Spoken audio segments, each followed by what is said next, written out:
And then there were 6. I'm Alex MacPherson with the Saskatoon StarPhoenix, and there are now 6 candidates vying to be Saskatoon's next mayor. The newest entrant into the race is former Mayor Don Atchison.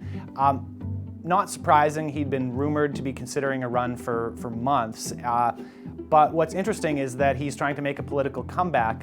Atchison's platform doesn't look a whole lot different than it did in the 2016 election, which he lost. But one new item he's brought up is referenda, allowing citizens to vote on major projects. And not surprisingly for a challenger, Atchison has attacked the current mayor and council's record as bleak and dismal.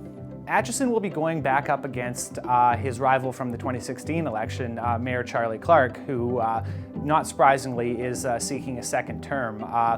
Clark has led a divided council that has nevertheless made some progress on key issues like improved transit, and is working on others like an organics program and increased infill development.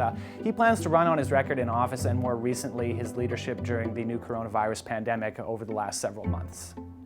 The next contender is Rob Norris, former Saskatchewan Party cabinet minister.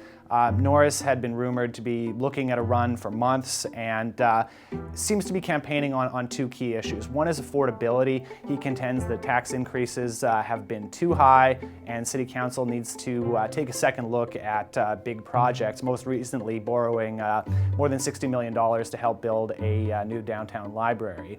Norris is also campaigning on public safety. The suggestion there being that crime has gotten out of hand over the last 4 years and more needs to be done to make Saskatoon safer.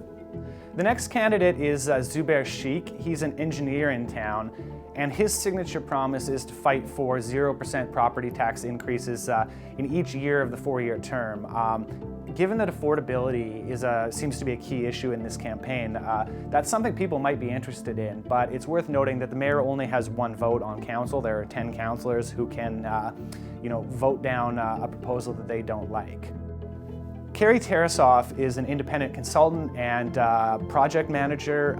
Interestingly, he's promised to self-fund his own campaign. That could be a challenge given that successful mayoral bids can cost a couple $100,000, but on the theme of frugality, Tarasov has also questioned what he calls City Hall's grand vision. This idea that we need more big, expensive infrastructure projects, notably a downtown arena, which is still in the works. The final candidate expected to be on the ballot this November is Mark Zilke. He's a businessman and self-described advocate for justice.